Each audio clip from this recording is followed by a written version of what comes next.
मेरे प्यारे विद्यार्थियों, आप सभी को मेरा नमस्कार। मैं सलोनी अग्रवाल, विषय कंप्यूटर विज्ञान के अध्याय 14 कंट्रोल स्टेटमेंट्स के भाग 2 की क्लासेस में आप सभी का स्वागत करती हूं। आज के इस वीडियो में हम कुछ लूपिंग स्टेटमेंट्स जैसे कि while loop, do while loop, for loop इत्यादि के बारे में अध्ययन करेंगे।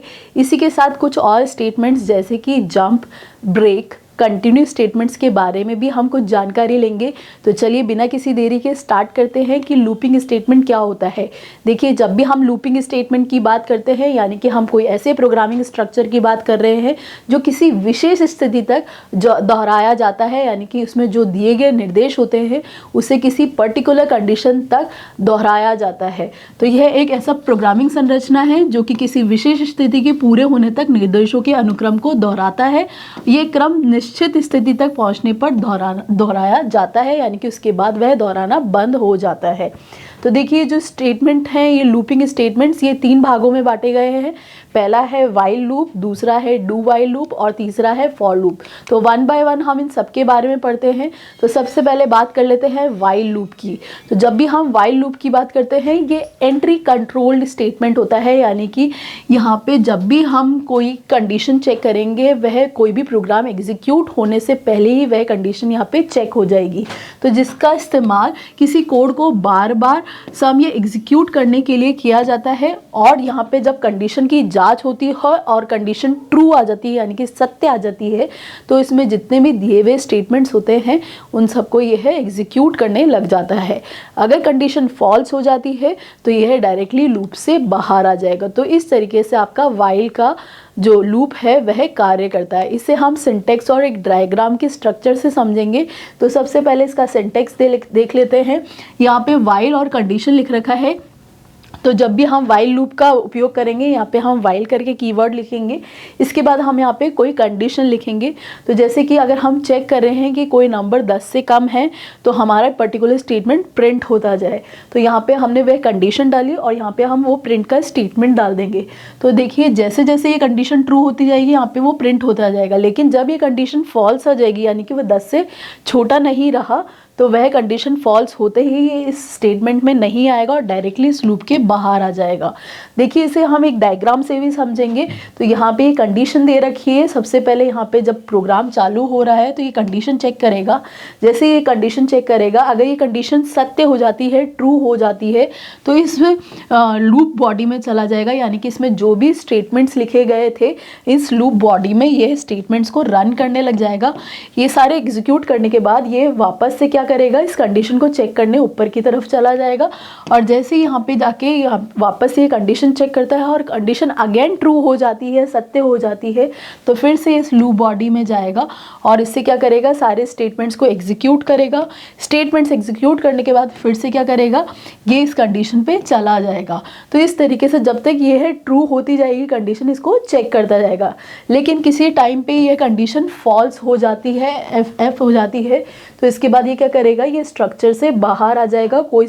कोई बॉडी भी इसकी एग्जीक्यूट नहीं करेगा और कोई स्टेटमेंट भी यहाँ पे एग्जीक्यूट नहीं होगा, डायरेक्टली ये लूप से बाहर आ जाएगा। तो इस तरीके से आपका व्हाइल लूप कार्य करता है। अब देखिए, इसे हम एक एग्जांपल से भी समझ लेते हैं।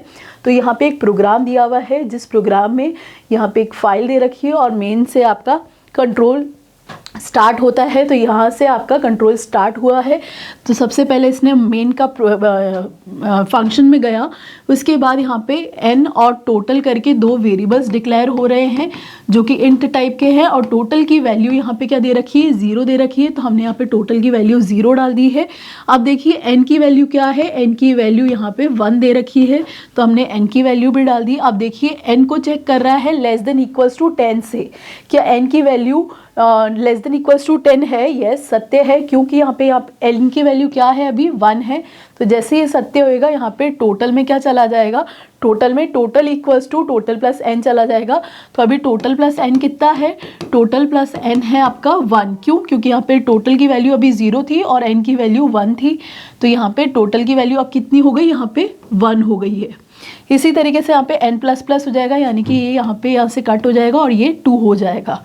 फिर बात कर लेते हैं, इस स्ट्रक्चर में वापस जाएगा क्योंकि ये लूपिंग स्टेटमेंट है। तो जब तक ये कंडीशन ट्रू होती जाएगी तब तक ये इस ब्लॉक को एग्जीक्यूट करता जाएगा। तो फिर इसने वापस से चेक किया, तो अभी n की वैल्यू क्या थी, हमारी 2 थी। 2 लेस देन 10 है, यस 10 है।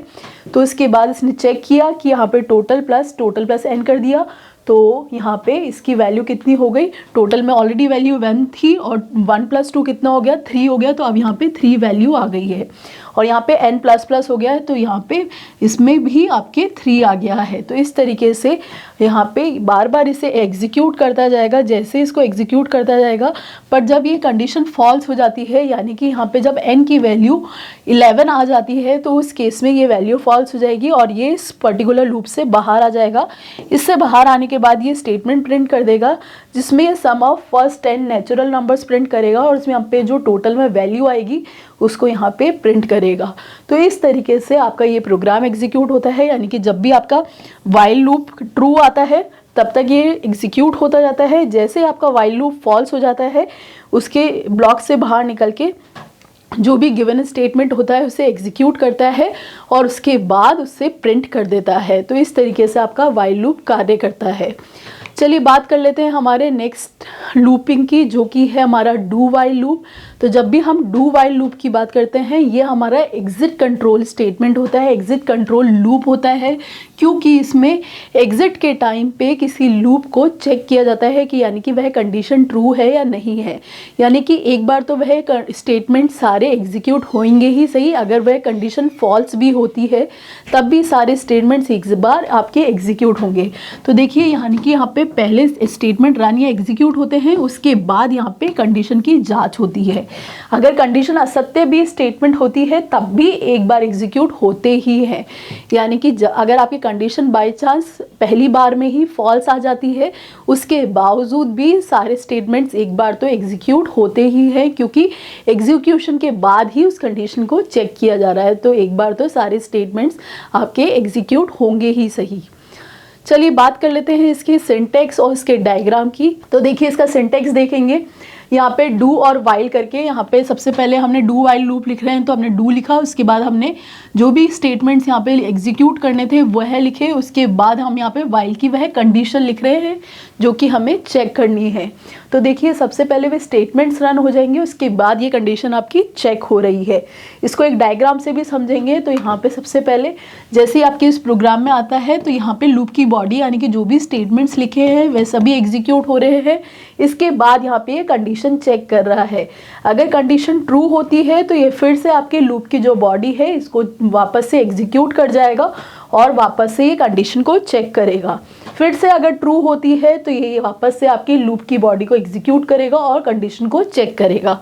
लेकिन अगर इस बार फॉल्स हो जाती है तो यहाँ पे ये एग्जिट कर जाएगा, यहाँ पे इस प्रोग्राम से बाहर निकल जाएगा। तो इस तरीके से आपका डू वाइल लूप कार्य करता है। इसे एक प्रोग्राम की मदद से भी समझेंगे।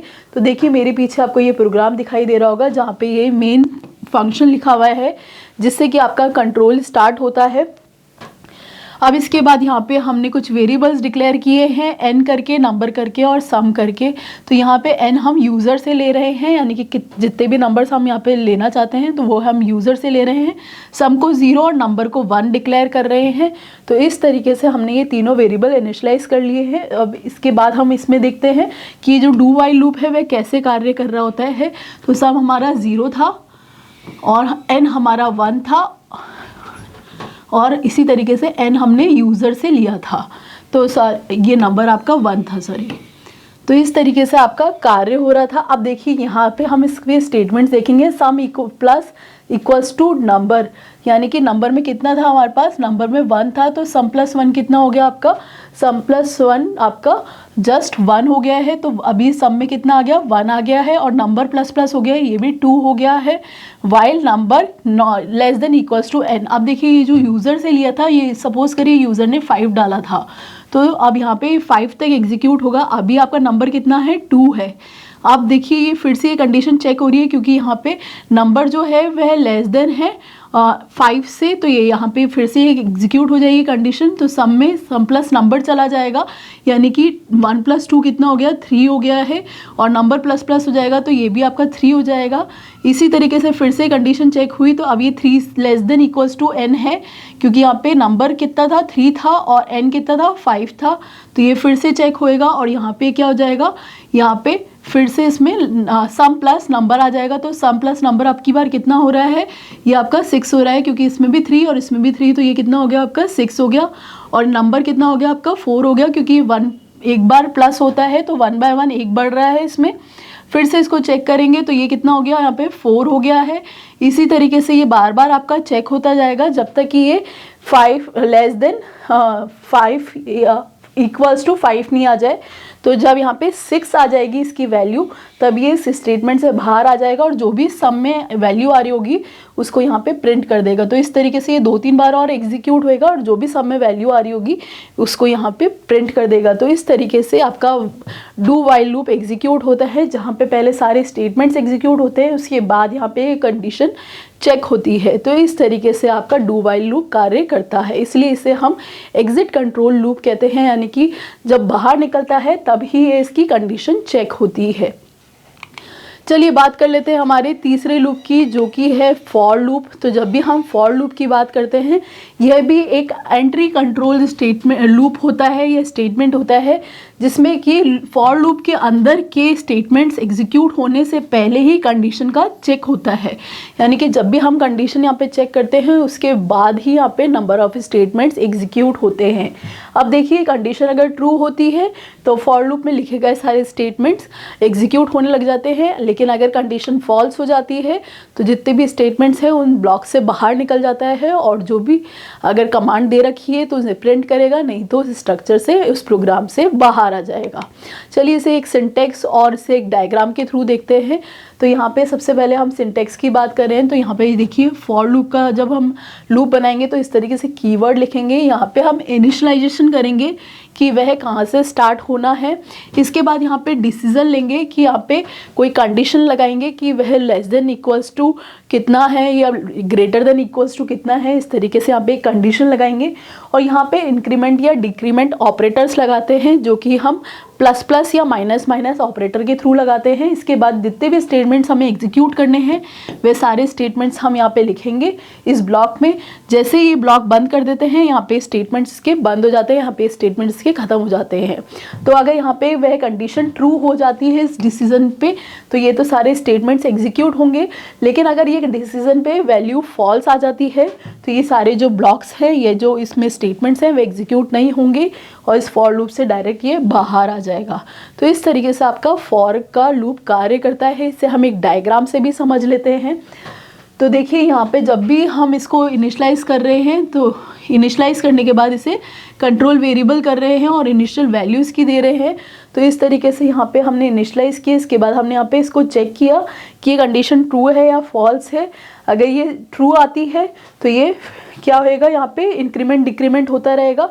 लेकिन जैसे ही ये फॉल्स आ जाएगी, ये क्या हो जाएगा, लूप से बाहर आ जाएगा। तो इस तरीके से आपका ये जो फॉर लूप है वह कार्य करता है।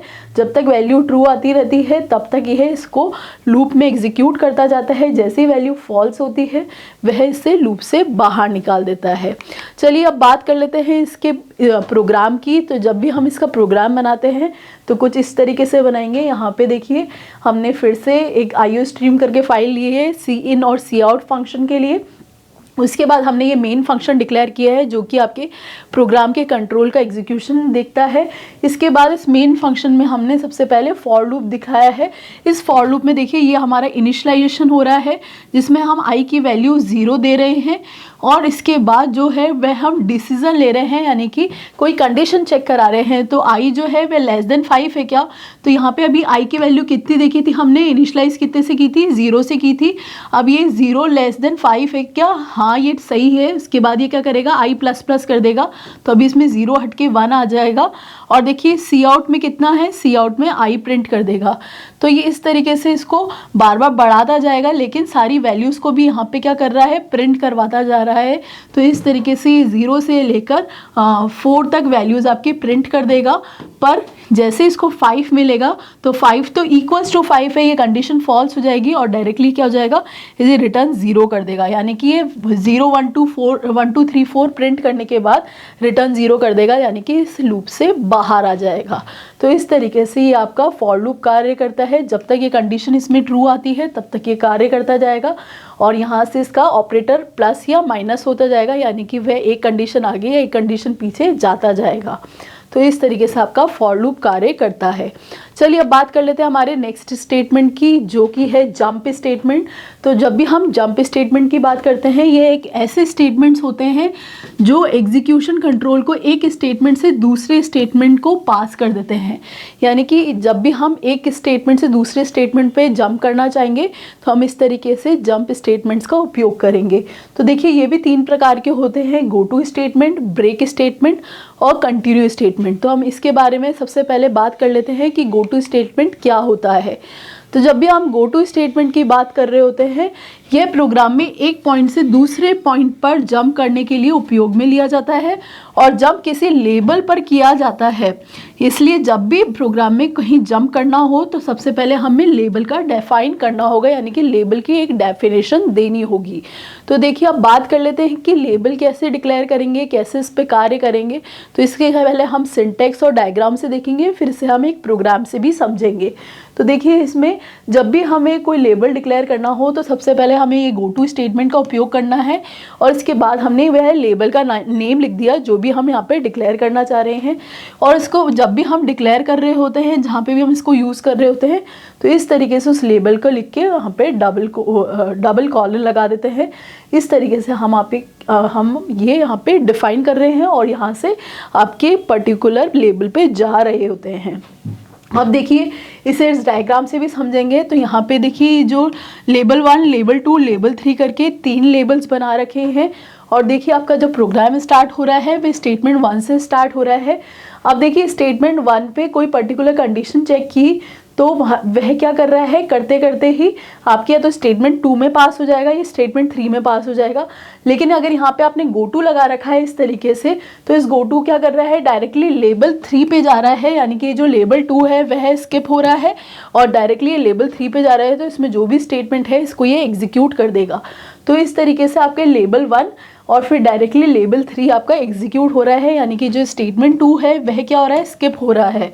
तो इस तरीके से आपका जंप स्टेटमेंट कार्य करता है। जब भी कोई स्टेटमेंट हमें एग्जीक्यूट नहीं करना है तो इस केस में हम क्या कर सकते हैं, डायरेक्टली लेबल का उपयोग करते हैं। तो जहाँ पे भी वह लेबल लगा होता है उस पर्टिकुलर स्टेटमेंट में वह जंप कर देता है और उसके बाद के जितने भी स्टेटमेंट्स होते हैं उन सबको ये एग्जीक्यूट करने लग जाता है। इसे एक प्रोग्राम से भी समझेंगे। तो देखिए यहाँ पे एक प्रोग्राम दिया गया है जिसमें यहाँ पे IOStream की फाइल इंक्लूड की गई है जो कि सी और सी आउट वाले फंक्शन के लिए है। फिर यहाँ से आपके प्रोग्राम के कंट्रोल स्टार्ट हो जाएगा, यहाँ से आपका एग्जीक्यूशन स्टार्ट हो जाएगा। फिर यहाँ पे आपने नम करके एक वेरिएबल डिक्लेयर किया है। तो इस देखिए इस नम की जो वैल्यू है ये है 1, हमने यहाँ पे इनिशलाइज किए है। इसके बाद देखेंगे स्टेप डू। जैसे ही यहाँ पे स्टेप डू लिखा हुआ इसको मिल जाएगा तो ये क्या कर रहा है, ये इस डू वाले स्टेटमेंट को डिफाइन कर रहा है। जैसे ही यहाँ पे डू आगे इसको मिलेगा या स्टेप करके ये मिलेगा, इसको उस पर्टिकुलर स्टेप पे जाना होगा। अब देखिए यहाँ पे इसको डिफाइन करने के बाद ये चेक कर रहा है कि नम इक्वल्स टू 5 है क्या। तो अभी हमारे नम में कितना है, 1 है। तो ये इक्वल्स टू 5 तो नहीं है, ये 5 के बराबर नहीं है, तो इस कंट्रोल में नहीं जाएगा और ये क्या प्रिंट कर देगा, वैल्यू ऑफ नम 1। तो अभी यहाँ पे वैल्यू नम की कितनी है, 1 है, तो यहाँ पे ये 1 प्रिंट कर देगा। फिर नम इक्वल्स टू नम प्लस 1 हो जाएगा, यानी कि अब इसकी वैल्यू कितनी हो जाएगी, अब इसकी वैल्यू 2 हो जाएगी। तो फिर इसके बाद यहाँ पे फिर से ये चेक होएगा वाइल का लूप। तो नम लेस देन 10 है क्या, तो यहाँ पे अभी 2 कितना है, नम में कितना है, 2 है और वह लेस देन है 10 के। तो इस तरीके से ये एग्जीक्यूट होता जाएगा। अब देखिए यहाँ पे ऐसे 3 में 4 में एग्जीक्यूट हो जाएगा, लेकिन जैसे इसको ये कंडीशन 5 मिलती है, क्योंकि यहाँ पे नम जैसे ही 5 हो जाता है ये इक्वल्स टू 5 हो जाएगा, तो ये क्या इसे प्रिंट करेगा, नहीं इसे प्रिंट नहीं करेगा, ये स्टेप में चला जाएगा, यानी कि ये वापस यहाँ पे आ जाएगा और इसका जो प्रिंट है वह स्किप कर देगा, यानी कि इस पर्टिकुलर स्टेटमेंट में ये जाएगा ही नहीं। अब जैसे ही इसको स्किप कर देगा तो यहाँ पे 5 प्रिंट नहीं होगा आपका, तो 1 2 3 4 प्रिंट हुआ, उसके बाद डायरेक्टली 6 7 8 9 प्रिंट होगा। तो इस तरीके से आपका ये do while loop plus step का कॉम्बिनेशन कार्य कर रहा है। यहाँ पे स्टेप क्या है आपका, एक लेबल है। इस स्टेप को क्या कर रहे हैं, हमने इस तरीके से यूज़ किया है, गो टू लेबल का नाम यूज़ किया है। जैसे यहाँ पे ये कंडीशन ट्रू होती है ये वापस इस स्टेटमेंट में चला जाएगा और इसको चेक करने लगेगा। तो यहाँ पे क्या होएगा कि जो 5 है वह प्रिंट नहीं हो रहा है, बाकी सब यहाँ पे प्रिंट हो रहा है, क्योंकि जैसे यहाँ पे 5 आ रहा है वापस इससे कहाँ भेज रहा है, इसे ऊपर की साइड पे भेज रहा है, जो कि इसकी प्रोग्रामिंग फिर से स्टार्ट कर रहा है, यानी कि उस 5 की वैल्यू को यहाँ पे प्रिंट नहीं करने दे रहा है। तो देखिए इसका आउटपुट देखेंगे यहाँ पे, तो ये देखिए वैल्यू ऑफ नम 1 2 3 4, 5 नहीं आ रहा है, 6 7 8 9 आ रहा है। तो देखिए 5 इसलिए नहीं आ रहा है क्योंकि जैसे इसको 5 मिल रहा था तो वह चेक कर रहा था, इक्वल इक्वल्स होते ही उसे क्या कर रहा था, फिर से गो टू स्टेप में दे रहा था, यानी कि उसको पहली वाली साइड पे भेज रहा था। तो वह फिर से इनिशलाइज होके 6 उसकी वैल्यू हो गई और फिर उसने 6 प्रिंट करना स्टार्ट कर दिया।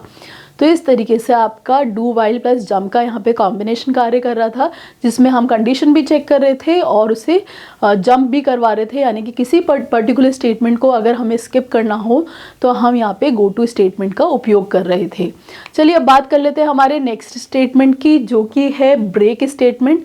तो जब भी हम ब्रेक स्टेटमेंट की बात करते हैं, इसे स्विच स्टेटमेंट या लूप में उपयोग किया जाता है और संचालन के समय ब्रेक स्टेटमेंट मिलते ही किसी अगले स्टेटमेंट पर चला जाता है। तो ये अभी हमने जब स्विच स्टेटमेंट की बात की थी लास्ट वीडियो में, तब भी हम ब्रेक का उपयोग कर रहे थे, यानी कि उस लूप से उसे बाहर निकाल रहा था। इसी तरीके से जो बाकी की लूपिंग्स होती है, चाहे वह वाइल लूप हो, चाहे वह डू वाइल लूप हो, इसी तरीके से आपका जो फॉर लूप है, इन सभी के साथ हम ये ब्रेक स्टेटमेंट उपयोग करते हैं, जो कि किसी भी प्रोग्राम के कंट्रोल को प्रोग्राम से बाहर निकालने के लिए कार्य करता है। इसे हम सिंटेक्स और डायग्राम से भी देखेंगे। तो देखिए यहाँ पे ये वाइल लूप का इसने उपयोग किया है। इस वाइल लूप में कोई कंडीशन चेक हुई है, अगर ये कंडीशन ट्रू हो रही है तो इसके बाद ये स्टेटमेंट 1 एग्जीक्यूट हो रहा है। अगर इस कंडीशन में ये देखिए स्टेटमेंट 1 एग्जीक्यूट होने के बाद फिर से कोई कंडीशन दी गई है, अगर ये कंडीशन मैच हो जाती है तो ये क्या हो जाएगा, ब्रेक हो जाएगा और डायरेक्टली क्या हो जाएगा, इस स्टेटमेंट 3 पे आ जाएगा। लेकिन अगर ये कंडीशन मैच नहीं होती है तो ये स्टेटमेंट 2 एग्जीक्यूट करेगा, उसके बाद ये स्टेटमेंट 3 एग्जीक्यूट करेगा। तो इस तरीके से आपका ये वाइल लूप प्लस ब्रेक का स्टेटमेंट कार्य कर रहा है, जहाँ पे अगर ये कंडीशन चेक होने के बाद दोबारा ये कंडीशन चेक हो रही है और वह ट्रू हो जाती है तो ये प्रोग्राम के स्ट्रक्चर से बाहर आ जाएगा। तो इस तरीके से ये आपका ब्रेक स्टेटमेंट कार्य करता है। इसे हम एक प्रोग्राम की मदद से समझेंगे। तो देखिए यहाँ पे हमने एक फाइल इंक्लूड कर ली है IO स्ट्रीम, और ये हमारे प्रोग्राम का कंट्रोल का एग्जीक्यूशन स्टार्ट हो गया है मेन करके। अब देखिए यहाँ पे हमने इंट करके आई करके एक वेरिएबल डिक्लेयर किया है, और इस आई की जो पहली वैल्यू है वह क्या है, हमारी 1 है। अब देखिए वाइल आई को चेक कर रहे हैं कि आई लेस देन इक्वल्स टू 10 है क्या, तो अभी तो ये 1 है, तो ये लेस देन इक्वल्स टू 10 होते ही क्या हो जाएगी, ट्रू हो जाएगी कंडीशन। जैसे ये ट्रू हो जाएगी तो ये इसको यहाँ पे प्रिंट कर देगा। तो आई कितना है, अभी 1 है, तो यहाँ पे इसको आई को 1 प्रिंट कर दिया है। लेकिन अब देखिए ये बार बार चेक कर रहा है कि इफ़ आई इक्वल्स टू 6, तो अभी देखिए 1 पे 2 पे 3 पे 4 पे 5 पे तो ये प्रिंट नहीं होगा। लेकिन जैसे ये 6 आएगा ये क्या कर देगा, इसे ब्रेक कर देगा, यानी कि इस स्टेटमेंट से बाहर ले आएगा। तो ये क्या कर रहा है, इसके स्टेटमेंट से इसने ब्रेक कर दिया, तो इस पर्टिकुलर लूप से बाहर आ गया। फिर बात कर लेते हैं हमारे तीसरे स्टेटमेंट की, जो कि है कंटिन्यू स्टेटमेंट। फिर बात कर लेते हैं हमारे तीसरे स्टेटमेंट की, जो कि है कंटिन्यू स्टेटमेंट। तो जब भी हम कंटिन्यू स्टेटमेंट की बात करते हैं, ये प्रोग्राम संचालन के समय किसी स्पेसिफिक कॉजेस के सत्य होने पर लूप के कुछ स्टेटमेंट्स को बिना रन किए, यानी कि स्किप करके लूप के नेक्स्ट स्टेशन के लूप को कंटिन्यू करता है। यानी कि इसमें कुछ तो स्टेटमेंट्स स्किप हो जाते हैं, उनको हटा देता है, और फिर कुछ नेक्स्ट स्टेटमेंट से ये कार्य करना लग जाता है। तो इस तरीके से आपके कंटिन्यूएशन में कार्य होता है, पर कुछ स्टेटमेंट्स को हटा के। चलिए अब इसे एक सिंटेक्स और एक प्रोग्राम के थ्रू भी देख लेते हैं। तो यहाँ पे वाइल कंडीशन ले रखी है, जैसे ही कंडीशन ट्रू होती है स्टेटमेंट 1 एग्जीक्यूट हो जाएगा। इसके बाद देखिए इसने फिर से एक बार कंडीशन चेक की है यहाँ पे इफ़ लगा के, तो ये कंडीशन ट्रू होती है तो ये कंटिन्यू कर देगा, और यहाँ पे इस स्टेटमेंट 2 स्टेटमेंट 3 एग्जीक्यूट होने लग जाएगा। लेकिन अगर ये कंडीशन ट्रू नहीं होती है तो डायरेक्टली स्टेटमेंट 3 इसका एग्जीक्यूट होने लग जाएगा। तो ये ब्रेक का बिल्कुल अपोजिट होता है। यहाँ पे कंटिन्यू में अगर कोई कंडीशन ट्रू हो जाती है तो स्टेटमेंट एग्जीक्यूट होता रहता है, अगर नहीं होती है तो ये स्टेटमेंट एग्जीक्यूट नहीं होता है, डायरेक्टली से बाहर कर देते हैं। तो देखिए इसे एक प्रोग्राम की मदद से भी समझेंगे। यहाँ पे इंक्लूड IO स्ट्रीम लिख रखा है, मेन पे ये कंट्रोल जाते ही आपका प्रोग्राम स्टार्ट हो जाएगा। यहाँ पे आई करके एक वेरिएबल इनिशियलाइज कर रखा है जिसकी वैल्यू दे रखी है इसने 1। तो देखिए यहाँ पे वैल्यू दे रखी है, अब इसको चेक कर रहे हैं कि जो आई है वह लेस देन इक्वल्स टू 10 है क्या। तो अभी आई में कितनी वैल्यू है, 1 वैल्यू है और ये लेस देन इक्वल्स टू 10 है। इसके बाद इसने क्या किया, जैसे इसने आई को इक्वल्स टू करके 6 चेक किया और यहाँ पे कंटिन्यू करता गया। जैसे इसने कंटिन्यू किया ये बाहर निकल जाएगा। जब इसको 6 मिला तो इस लूप पर्टिकुलर से बाहर आ जाएगा और फिर से इसको 7, 8, 9, 10 से एग्जीक्यूट करेगा। तो इस तरीके से इसका आउटपुट आ जाएगा 1, 2, 3, 4, 5 और डायरेक्टली 7, 8, 9, 10। तो इस तरीके से आपका ये जो कंटिन्यू स्टेटमेंट है वह कार्य करेगा। जब इसको जैसे ही 6 मिलेगा इस स्टेटमेंट को ये है स्किप कर देगा और उसके बाद डायरेक्टली उस लूप में एग्जीक्यूट कराना स्टार्ट कर देगा। तो इस तरीके से यहाँ पे ये वैल्यूज प्रिंट होएगी।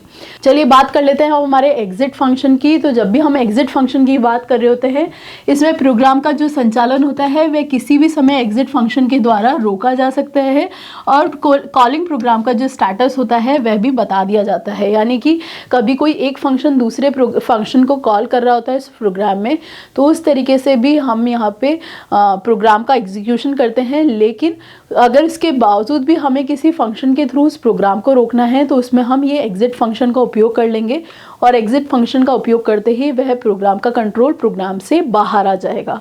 तो देखिए इसका जो सिंटैक्स होता है वह एग्जिट और कोड होता है। तो जैसे ही हमने वो कोड लिखा या जिस तरीके का फंक्शन कॉलिंग चल रहा है उस पर वो कोड लिखा, वह फंक्शन बाहर आ जाएगा प्रोग्राम से और इसी तरीके से जो प्रोग्राम का कंट्रोल है वह प्रोग्राम से बाहर आ जाएगा। तो इस तरीके से आपका एग्जिट फंक्शन कार्य करता है।